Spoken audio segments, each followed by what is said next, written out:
তোমার গাছে খুব সুন্দর লাগছে। আপনি আমাকে দেখতে পাচ্ছেন? হ্যাঁ, না না, চাপাবাজি। সত্যি পাচ্ছি। আচ্ছা, আপনি যে আমাকে দেখতে পাচ্ছেন, আমাকে একটা ক্লু দেন তো। টিপ পরনি কেন?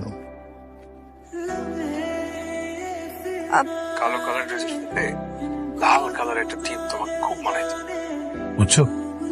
মনে রেখো। আচ্ছা, ছেলেটা কি আমাদের কলেজের কেউ? হতেই পারে, আবার এমনও তো হতে পারে তোমার রূপকথা সেই রাজপুত্র।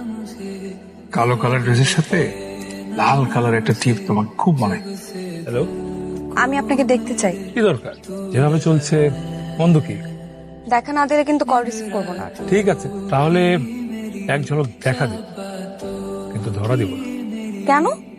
কারণ আমাদের এই কাহিনীটা রূপকথার মতো, এভাবেই চলুক। কিন্তু রূপকথার জগৎ থেকে কখনো না কখনো ঠিকই বাস্তবে ফিরে আসতে হবে।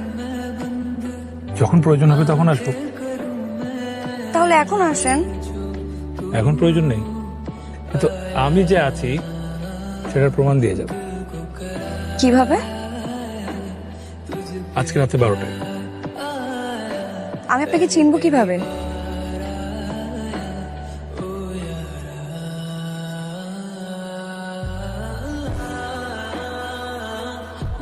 হ্যালো। তাহলে এভাবে চলতে থাকুক আমাদের রূপকথার গল্প।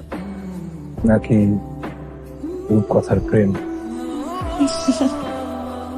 ময়ূরের পেখমগুলো যেদিন তুমি ছেড়ে দেবে, সেদিন তুমি রূপকথার রাজকুমার হয়ে যাবে। হ্যাঁ বললাম তো, বুঝতে পেরেছি সবকিছু। তুমি যেভাবে বলেছো ওইভাবেই হবে। আচ্ছা ঠিক আছে ঠিক আছে, রাখো। তামা, জি বাবা। আগামী শুক্রবার বাসায় গেস্ট আসবে, তুই সেদিন অন্য কোথাও যাবি না, বাসায় থাকবি। তুমি ওকে সব খুলে বলো। আচ্ছা ঠিক আছে। কি হয়েছে মা? আরে শুন না, খুব ভালো একটা পাত্র পাওয়া গেছে। তোর বাবার কলিগের ছেলে, লন্ডনে স্কলারশিপ হয়েছে, যাওয়ার আগে বিয়ে করে যাবে। আমার যা খুশি লাগতেছে। কিন্তু মা, আমি তো এখন বিয়ে করব না, আগে আমি পড়াশোনা শেষ করি। বেশি কথা বলিস না তো, এত ভালো পাত্র তো হাতছাড়া করা যাবে না। পড়াশোনা বিয়ের পরে করবি, বিয়ে করলে কি পড়াশোনা বন্ধ হয়ে যায় নাকি? মা, এত ভালো পাত্র দরকার নাই, আমি এখন বিয়ে করব না, ব্যাস। আর বিয়ে নিয়ে কোনো কথা বলবো না প্লিজ। এত ভালো ছেলে কি হাতছাড়া করা যায়? একটা ভালো পাত্র পাইছি, আয় চল বলবি যে বিয়ে করবি না। আমি তোমার সাথে দেখা করতে চাই। কি দরকার?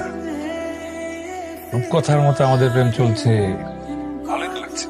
রূপকথা থেকে এখন বাস্তবে ফিরে আসতে হবে, আমি সিরিয়াস। কি হয়েছে বলো তো? দেখা হোক, সব বলবো প্লিজ। হ্যালো। কোথায় তুমি?